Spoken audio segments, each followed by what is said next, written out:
तो जय हिंद साथियों, नमस्कार। स्वागत है आप लोगों को यह अपने चैनल बिहारी साइंस क्लासेज में। तो प्यारे साथियों, कैसे हैं आप लोग और आप लोगों का पढ़ाई कैसा चल रहा है, सभी कोई कमेंट बॉक्स में कमेंट करके बताएंगे।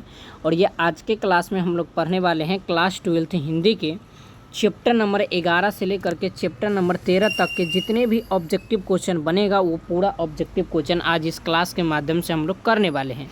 क्योंकि हम लोग चैप्टर नंबर 1 से लेकर के चैप्टर नंबर 10 तक जो है ना क्लास कर चुके हैं। अब आगे बारी है चैप्टर नंबर 11 से। आज चैप्टर नंबर 13 की जो है ना खेला को ख़त्म करने वाले हैं। उसके बाद जो है ना आपका गद्य खंड का केला ख़त्म हो जाएगा, बच जाएगा काव्य खंड। तो काव्य खंड में भी एक चैप्टर हम आपको करा चुके हैं, ठीक है। तो चलिए, तो आप सभी को इस क्लास को पूरा देखिएगा, एक भी क्वेश्चन को मिस नहीं कीजिएगा। अगर ये चैप्टर 11 से लेकर के चैप्टर 13 तक की अगर क्लास आप कर लेते हैं तो आपको जो है ना 9 नंबर जो है ना 9 से 10 नंबर इस क्लास के माध्यम से आपको फिक्स होने वाला है।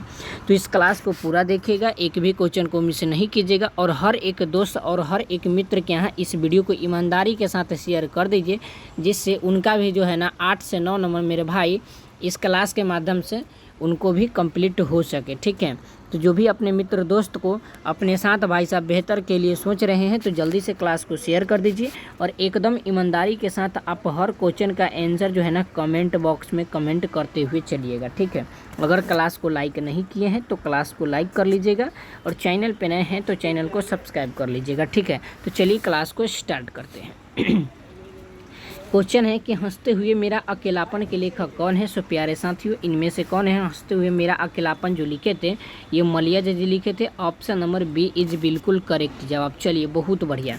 आइए अगला क्वेश्चन आप लोग देखेंगे, आप लोग कमाल कर रहे हैं। अगला है कि मल्यज की कौन सी रचना है। सो प्यारे साथियों, आप लोग बताइएगा कि इनमें से कौन ऐसी रचना है जो मल्यज जी के द्वारा लिखा गया है। तो हंसते हुए मेरा अकेलापन जो है ना ये मल्यज जी के द्वारा ही लिखा गया है, ठीक है। आइए अगला है कि मल्यज का जन्म कहाँ हुआ था। मल्यज जी का जो जन्म हुआ था ये कहाँ पे हुआ था, तो ये आजमगढ़ में हुआ था, ठीक है। आजमगढ़ याद रखिएगा आप लोग, ये मल्यज का जन्म आजमगढ़ में है ना। आ जाओ आगे। अगला है कि फटाफट से आप लोग आंसर लगाते हुए चलिए। आप लोग आंसर लगाने में बहुत ज़्यादा पीछे हो जाते हैं तो मज़ा नहीं आता है। मल्यज ने किस मंत्रालय में नौकरी किए थे। तो मल्यज ने जो मंत्रालय में नौकरी किए थे ना, ये कृषि मंत्रालय में नौकरी किए थे। सो साथियों, ऑप्शन नंबर ए इज बिल्कुल राइट जवाब। क्या बात है, चलिए बहुत बढ़िया, सभी कोई कमाल कर रहे हैं। अगला है कि मल्यज के पिताजी का क्या नाम था। तो मल्यज के पिताजी का जो नाम था ये ऑप्शन नंबर बी होगा, त्रिलोकीनाथ ब्रह्मा नाम था, ठीक है, ब्रह्मा। अगला क्वेश्चन है कि मल्यज के अनुसार किस कर्म के बिना मानवीयता अधूरी है। तो कौन से कर्म के बिना जो है ना मेरे भाई साहब मानवीयता अधूरी है, तो ये ऑप्शन नंबर ए होगा, रचनात्मक कर्म, ठीक है। आइए, मल्यज छात्र जीवन में किस रोग से ग्रसित थे। मल्यज जो थे छात्र जीवन में कौन से रोग से ग्रसित थे, तो यह क्षय रोग हो जाएगा, ठीक है। आप लोग इसे याद रखिएगा और जो भी याद नहीं रखिएगा उनका हिप्पी काट दिया जाएगा। जितने भी लड़कियां लोग इस क्लास को देख रही हैं और जितने भी लड़के हैं उनका टिकी छील दिया जाएगा, ठीक है जी। आ जाओ। अगला है कि सेब बेचने वाली लड़की की आयु कितनी थी। तो सेब बेचने वाली लड़की की जो आयु थी 7 से 8 साल जो था ना, सेब बेचने वाली लड़की की आयु थी। चलिए बहुत बढ़िया। क्लास अगर अच्छा लग रहा हो तो शेयर कर दे प्लीज़, आपसे रिक्वेस्ट है, बार बार बोला जा रहा है, ठीक है। और शेयर भी कर दें और लाइक नहीं किए तो लाइक कीजिए। जितने भी न्यू स्टूडेंट सभी क्लास को देख रहे हैं सबको सब्सक्राइब कर लीजिए। अगला है कि सूचना केंद्र में लेखक को आकर्षित करने वाला अंधेर व्यक्ति कौन था। तो ये जो व्यक्ति था ना चाचा, ऑप्शन नंबर बी होगा, आप लोग इसे याद रखिएगा। अगला है कि निम्नलिखित में से कौन सी मल्यज की आलोचना है। तो मल्यज की आलोचना जो होगा ना, ऑप्शन नंबर सी आपका बिल्कुल राइट हो जाएगा। अगला है कि पेड़ किस लिए काटे जा रहे हैं। तो छात्र जी, पेड़ जो काटे जा रहे हैं किस लिए काटे जा रहे हैं, तो ये काटे जा रहे हैं ईंधन के लिए। किसके लिए जी, ईंधन के लिए काटे जा रहे हैं, ऑप्शन नंबर बी। अगला है कि कौन सी रचना मल्यज की है। तो मल्यज की रचना जो होगा ना, जख्म पर फूल होगा, ऑप्शन नंबर सी। अगला है कि मल्यज ने जख्म पर फूल नामक कविता कब लिखे। जख्म पर फूल नामक कविता जो मल्यज जी लिखे के आपसे क्वेश्चन पूछा जाएगा, एकदम गारंटी है। 1971 में पूछा, 1971 होगा, ऑप्शन नंबर बी। आप लोग इसे याद रखिएगा, 2026 एग्जाम में 100% ये क्वेश्चन आएगा, तो प्लीज़ आप लोग इस पर फोकस बनाइएगा। मल्यज के माता जी का क्या नाम था। रे भाई साहब, सब कोई बताता कि मल्यज के माई के का नाम रहे। तो मल्यज के माई के जो नाम हले ना, प्रभावती नाम हले, ऑप्शन नंबर की होते, ए होते। अगला है कि मल्यज ने BA किस विश्वविद्यालय से किए? तो मल्यज ने बीए कौन से विश्वविद्यालय से किए थे? तो इलाहाबाद विश्वविद्यालय से क्या किए थे जी? बीए किए थे। ठीक है, आइए, सुरक्षा कहाँ हो सकती है? ओ भाई साहब, सभी कोई फटाफट से बताइएगा कि सुरक्षा कहाँ हो सकती है। तो ये चुनौती को झेलने में ही सुरक्षा हो सकती है। ठीक है, हाँ भैया ठीक है। आ जाओ, अगला क्वेश्चन है कि रेचने और भोगने का रिश्ता कैसा होता है? रेचने और भोगने का जो रिश्ता होता है द्वंद्वात्मक होता है। Option number A. चलिए, बहुत बढ़िया। बहुत सारे छात्र जो है ना कमेंट नहीं कर रहे हैं। प्लीज़ आपसे रिक्वेस्ट है, क्लास में देख रहे हैं तो कमेंट कीजिए। इससे आपका क्या होगा कि भाई नॉलेज का पता चले कि आप कितना ज़्यादा जो है ना ब्रिलियंट हैं। हंसते हुए मेरा अकेलापन के लेखक कौन है? सो मेरे छात्र जी, ये आपका ऑप्शन हो जाएगा मल्यज जी। ऑप्शन नंबर बी इज बिल्कुल करेक्ट जवाब। ठीक है, चलिए, मल्यज का जन्म हुआ था जी। तो मल्यज का जो जन्म हुआ था ना, ये इनका जन्म हुआ था ऑप्शन नंबर ए, यानी कि 1935 ईस्वी में क्या हुआ था? मल्यज का क्या होता है जी? जन्म हुआ था। ठीक है, अगला है कि मल्यज का मूल नाम क्या था? मल्यज का जो मूल नाम था ना मेरे भाई, ये भगत श्रीवास्तव होगा। ठीक है, ऑप्शन नंबर बी। अगला है कि कौन सी रचना मल्यज की है? तो इनमें से कौन ऐसे रचना किया गया है जो मल्यज? तो कविता से संरक्षिता जो है ना, यही मल्यज जी के द्वारा लिखा गया है। अगला है कि कौन सी रचना मल्यज जी की नहीं है? यानी कि इनमें से कौन रचना है जो मल्यज जी नहीं लिखे थे? ये होगा ऑप्शन नंबर डी। आप लोग याद रखिएगा। चलिए, बहुत बढ़िया, आप लोग तो कमाल करें। सब कोई फटाफट से कमेंट कीजिए, तब जा करके मज़ा आएगा, ऐसे मज़ा नहीं आएगा। और लाइक नहीं किए हैं तो लाइक कीजिए, तब जा करके जो हमें भी मज़ा आएगा। आप लोग लाइक ही नहीं करते हैं, क्या मज़ा आएगा बताओ यार। अगला क्वेश्चन देखिए, कविता संग्रह है। कविता संग्रह क्या है बताइए? कविता संग्रह जो है ना चाचा, यह आपका होगा जख्म पर फूल जो है ना, यही आपका कविता संग्रह होगा। ठीक है, आ जाओ, अगला है हंसते हुए मेरा अकेलापन किस विधा में लिखित है? किस विधा में लिखा गया है? तो ये ऑप्शन नंबर बी इज बिल्कुल करेक्ट जवाब हो जाएगा। अगला है कि हर आदमी उस संसार को रचता है जिसमें वह जीता है और भोगता है, यह कथन किसका है? तो ये मल्यज जी बोले थे कि संसार वही रचता है जो जीता है। जैसे देखते होंगे कि भाई आप खाना पकाते हैं, किस लिए पकाते हैं? क्योंकि खाएंगे नहीं तो भाई साहब कोई काम नहीं होगा। और सर ये बताइए, पेड़ उगाते किस लिए है? तो अपने खाने पीने के लिए। यही यानी कि उदाहरण के तौर पे हम बता रहे हैं कि हर आदमी उसी संसार को रचता है जिसमें उनका कुछ फ़ायदा हो, कुछ लाभ हो। इसी तरह से मल्यज जी के द्वारा ये लिखा गया है। ठीक है, चलिए आ जाइए अगला चैप्टर नंबर 12 पे। चैप्टर नंबर 12 को भी आप लोग गर्दा उड़ा दीजिए। चलिए, बहुत सारे छात्र जो है ना चैप्टर नंबर 11 में बहुत बढ़िया किए हैं। चलिए, बहुत बढ़िया। आइए, अगला है कि तिरिच उदय प्रकाश जी के द्वारा लिखा गया है। और उदय प्रकाश की कौन सी रचना है जी? ठीक है, तो तिरिच होगा ऑप्शन नंबर बी आपके नज़रों के सामने। अगला है कि उदय प्रकाश ने किस विश्वविद्यालय से एमए किया? एमए कौन से विश्वविद्यालय से किए थे? सो प्यारे साथियों, आप लोग ज़रा बताइएगा। ये ऑप्शन नंबर सी होगा, सागर विश्वविद्यालय से। ठीक है, अगला है कि उदय प्रकाश ने किस पत्रिका के संपादन विभाग में काम किए थे? ठीक है, तो कौन से संपादन विभाग में काम किए थे? तो सुशांत्री, ऑप्शन नंबर ए होगा। आप लोग इसे याद रखिएगा। चलिए, अगला क्वेश्चन पे आप लोग आइएगा। अगला है कि उदय प्रकाश जी ने किस अंग्रेजी पत्रिका का संपादन किया? तो ये जो किए थे ना, ऑप्शन नंबर सी होगा। आप लोग इसे भी याद रखिएगा। अगला है कि उदय प्रकाश जी किस पत्रिका के सहायक संपादक थे? तो सहायक संपादक जो थे ना बाबू, ऑप्शन नंबर क्या होगा जी? आप इसे याद रखिए। ठीक है, ये आपका ऑप्शन नंबर बी होगा, नई दिल्ली। ठीक है, आ जाए। अगला है कि लेखक को किसने बताया कि तिरिच में काले नाग से 100 गुना ज़्यादा जहर होता है? तो ये कौन बताए थे? ये बताए थे नाथू। ठीक है, कौन बताए थे जी? नाथू बताए थे। ऑप्शन नंबर ए छात्र जी बिल्कुल राइट जवाब। क्या बात है, बहुत सारे छात्र जो है ना भाई बहुत अच्छा कर रहे हैं, बहुत हमें अच्छा लग रहा है देख करके। चलिए, क्या बात है, बहुत बढ़िया। आइए, अगला है कि उदय प्रकाश के अनुसार दशहरे के दिन किस चिड़िया को जरूर देखना चाहिए? तो नीलकंठ को देखना चाहिए। दशहरा में कौन कौन देखता है जी नीलकंठ? दशहरा में एक बार कमेंट कीजिए, कहिएगा कि सर जी काहे तू मजाक करे थू हो? हाँ, हम जाना हूँ नीलकंठ के तो नहीं देखे हैं सर जी। चलिए, सब कोई बताइए तो जी कौन कौन देखते हैं नीलकंठ के? चलिए, बहुत बड़े, बहुत सारे छात्र कह रहे हैं। ओहो, क्या बात है। चलिए आइए, आ जाओ आगे। लेखक को किसने 300 के 3 नोट दिए थे? कौन दिए थे जी? आप बताइए ज़रा, कहिएगा कि ओ मास्टर साहब जी डॉक्टर पंत ने दिए थे। आप कहाँ थे? आप नहीं देखे थे? हम भी देखे थे कि आपको 300 को नोट दिए थे। ठीक है, आ जाओ। अगला है कि लेखक के दुख सर्प से सबसे खतरनाक पात्र कौन है? ये सबसे खतरनाक जो है ना हाथी तथा तिरिच होगा। ठीक है, आ जाओ जी, लेखक को सपने में क्या करने की आदत था।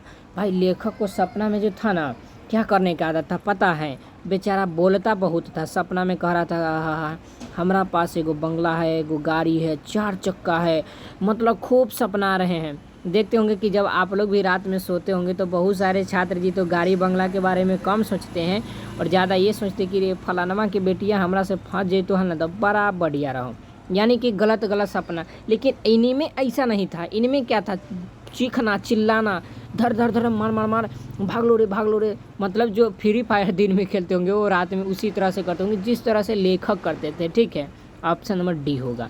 आइए अगला है कि लेखक के पिताजी ट्रैक्टर से कहाँ उतरे थे? तो ट्रैक्टर से जो उतरे थे ना मेरे भाई, ये उतरे थे ऑप्शन नंबर बी में। ठीक है, हाँ गुरु ठीक है, चलो जी बढ़ो आगे। अगला है कि खतरनाक सपने में लेखक का सबसे बड़ा अस्त्र क्या था? सबसे बड़ा अस्त्र जो था ना बेचारा का आवाज़ था। ठीक है, हाँ। लेखक के पिताजी शहर क्यों गए थे? तो लेखक के पिताजी जो शहर गए थे अदालत में पैसे के लिए गए थे। ठीक है, हाँ गुरु ठीक है। आ जाओ जी, अगला क्वेश्चन को देख लो कि कौन सी कहानी उदय प्रकाश जी की नहीं है? तो इनमें से कौन कहानी है जो उदय प्रकाश जी नहीं लिखे थे? तो ये ऑप्शन नंबर छात्र जी ए हो जाएगा। अगला है कि लेखक के पिताजी को बचपन में किस रोग की शिकायत थी? कौन से रोग की शिकायत थी जी? तो ऑप्शन नंबर बी हो जाएगा, यानी कि डायबिटीज। अगला क्वेश्चन है कि तिरिच कहानी के पिताजी का क्या नाम था? यानी कि तिरिच कहानी जो लिखे थे उनके पिताजी का क्या नाम था? ये राम स्वरूप प्रसाद नाम था। किनके पिताजी का नाम राम स्वरूप प्रसाद है? एक बार कमेंट कीजिए और अपना अपना नाम भी कमेंट कीजिए। आप लोग लाइक नहीं कर रहे हैं, बहुत खतरनाक लोग हैं आप लोग जी। बताइए, लगता है आप लोग फायरिंग करके भाग रहे हैं। सब कोई क्लास को लाइक कर लीजिए प्रेम से। क्लास अच्छा लग रहा हो तो शेयर भी कीजिए। शेयर करने में क्या है बताइए? बताओ यार, तोरा साथ साथ तोर भाई तोर दोस्त अगर आगे बढ़े तो खराब है, शेयर कर दो, उनको भी कुछ लाभ हो जाए। ठीक है, हाँ गुरु ठीक है। आ जाओ, अगला क्वेश्चन है कि कहानीकार तिरिच की लाश को जलाने जंगल में किसके साथ गए? तो किनके साथ गए थे? तो ये जो गए थे ना मेरे चाचा, ऑप्शन नंबर सी होगा, थानू के साथ। ठीक है, थान होगा। अगला है कि पंडित राम अवतार क्या थे? तो पंडित राम अवतार जो थे ना यह एक ज्योतिष और बौद्ध थे। ठीक है, हाँ गुरु जी ठीक है। आ जाओ चाचा, आप लोग आगे। आप कहोगे कि गुरु चाचा क्यों कहते हो, मजाक कर रहे हैं भाई साहब जी। ठीक है, चलिए अगला है कि तिरिच कहानी के कहानीकार कौन है? तिरिच कहानी के जो कहानीकार हैं ना भाई, उदय प्रकाश जी हैं। सबको याद रखमी ना? हाँ भैया याद रखो हम सब। अगला है कि कौन सी कृति उदय प्रकाश की नहीं है? उदय प्रकाश की जो नहीं है ना, टूटा हुआ पुल जो है ना, यही नहीं है। अगला है कि तिरिच कैसी कहानी है? तिरिच जो है ना मेरे भाई, यह प्रतीकात्मक है। ठीक है, अगला क्वेश्चन पे आप लोग आइएगा। पिताजी की मृत्यु कैसे होती है? हो सर जी जानते हूँ पिताजी की मृत्यु कैसे हो रही में, ये मानसिक सदमे और अधिक रक्तस्राव के कारण इनके पिताजी का क्या हुआ था? मृत्यु हुआ था। अगला है कि उदय प्रकाश का जन्म कब हुआ था? गुरुजी ये जानते हूँ का होत बा करें सर, तू तो हार सिवा नहीं सर जी, मजाके करे हूँ। एक ए होत बा 1 जनवरी 1952 ईस्वी को। हाँ रे भैया बिल्कुल करेक्ट जवाब। अहीं तो आगे हो, देखी तो क्वेश्चन में का कहत हो? क्वेश्चन कहत हो ना कि कौन सी कृति उदय प्रकाश की है? बताओ सब कोई बताओ जी, मज़ा आ जाएगा यार, क्या बात है। चलिए बहुत बढ़िया। क्या दरिंदो लोग ऑप्शन नंबर बी लगा रहे हो आप लोग? लगाओ जी लगाओ। तिरिच के लेखक कौन है? तिरिच के लेखक कौन है जी? आप लोग कहोगे मास्टर साहब उदय प्रकाश जी हैं, आप कहाँ खो जाते हो? चलिए, और बहुत सारे छात्र जी भाई बीच बीच में कमेंट नहीं करते हैं और क्लास को छोड़ के भाग जाते हैं।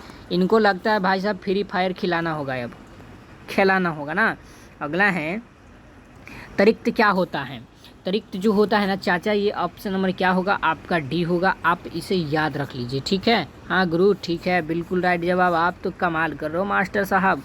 अगला है कि अरेबा परेबा उदय प्रकाश की कैसी कीर्ति है?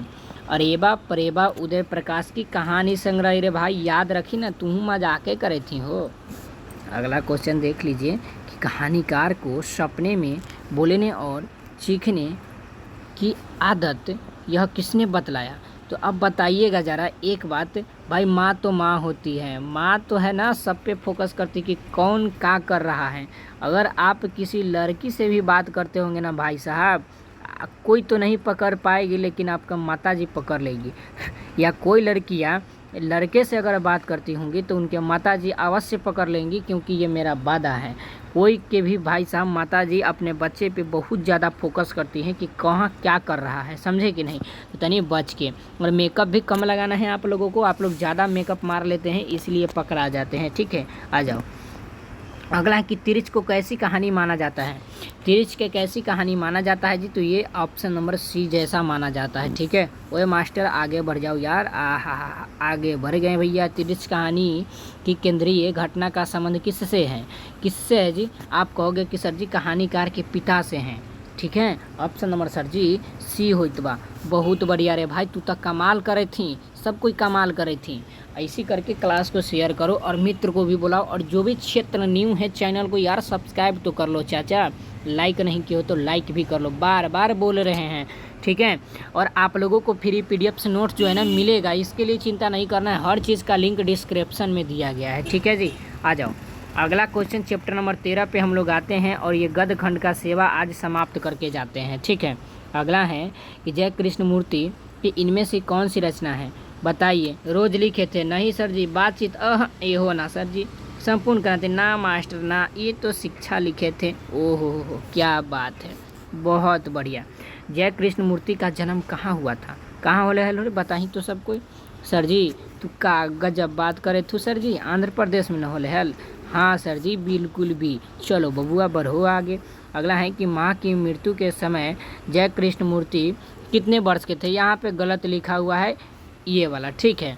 आ जाओ, ये 10 वर्ष के थे, ठीक है सर जी। हाँ चल जी ठीक है, आप तो बढ़ो आ गए जी। अगला है कि जय कृष्ण मूर्ति की शिक्षा कृति क्या है? बताही तेरे भाई सब का होते कर आंसर हो। सर जी का तू गजब बात करे थू सर जी, एक तो ए हो तो हाँ बबुआ ए हो कर। अगला क्वेश्चन पे बढ़ जा। मेघा कहाँ नहीं हो सकती? मेघा कहाँ नहीं हो सकती? ओ सर जी मेघा जहाँ भय होता है वहाँ मेघा नहीं हो सकता है सर जी, बिल्कुल राइट जवाब। अगला है कि लेखक के अनुसार कुछ परीक्षाएं उत्तीर्ण कर लेने से कई ज़्यादा कठिन क्या होता है? भाई जीवन को समझाना। अब बताइए, आप किसी से प्यार कर रहे हो और किसी से प्यार कर रहे हो और माना कर रहा है 2-4 लोग कि रे बबुआ ऐसा काम ना करो, ये बहुत ख़राब है, इससे में ज़िंदगी बर्बाद होता है, लेकिन आप क्या कर रहे हैं समझना नहीं चाहते हैं, यही होता है जी। आ जाओ। अगला है कि लेखक के अनुसार सच्ची शिक्षा हमें क्या देती है? तो सच्ची शिक्षा जो है ना हमें लोगों को व्यापकता देता है, ठीक है, सी। आ जाओ। अगला है कि बचपन में किस वातावरण में रहना आवश्यक होता है जी? तो कौन से वातावरण में? स्वतंत्र।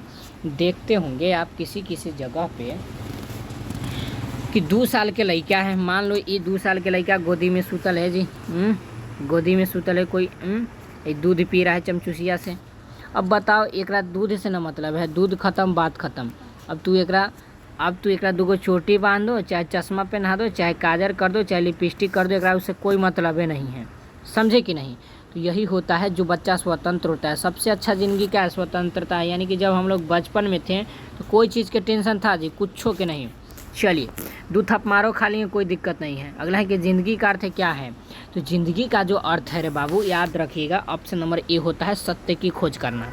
अगला है कि जय कृष्ण मूर्ति के अनुसार मानव के विचारों को, उसके संबंधों तथा उनके प्रेम को कौन नष्ट कर देता है जी?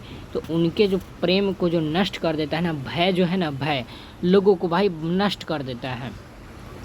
जय कृष्ण मूर्ति के अनुसार संपूर्ण विश्व किस ओर अग्रसर है जी? तो किस ओर है मेरे भाई? नासा की ओर है, ठीक है, ऑप्शन नंबर बी हो जाएगा। अगला है कि the first and last freedom किसकी कृति है? तो ये किसकी कृति है जी? आप लोग इसे याद रखिएगा, ऑप्शन नंबर सी हो जाएगा आपका। अगला क्वेश्चन पे आप लोग पुनः प्रवेश कीजिएगा, पुनः प्रवेश करके इस क्वेश्चन का आंसर बताइएगा कि साम्यवादी किससे लड़ रहा है? तो किससे लड़ रहा है जी? तो ये लड़ रहा है भैया, याद रखिएगा, पूंजीपति से, ठीक है। हाँ मास्टर बिल्कुल करेक्ट जवाब। जय कृष्ण मूर्ति का जन्म कब हुआ था जी? तो ये हुआ था 12 मई 1995 को। चलिए, और काहे जी आप लोग थक रहे हैं? थकना नहीं है, जब तक तोड़ना नहीं है ना तब तक छोड़ना भी नहीं है।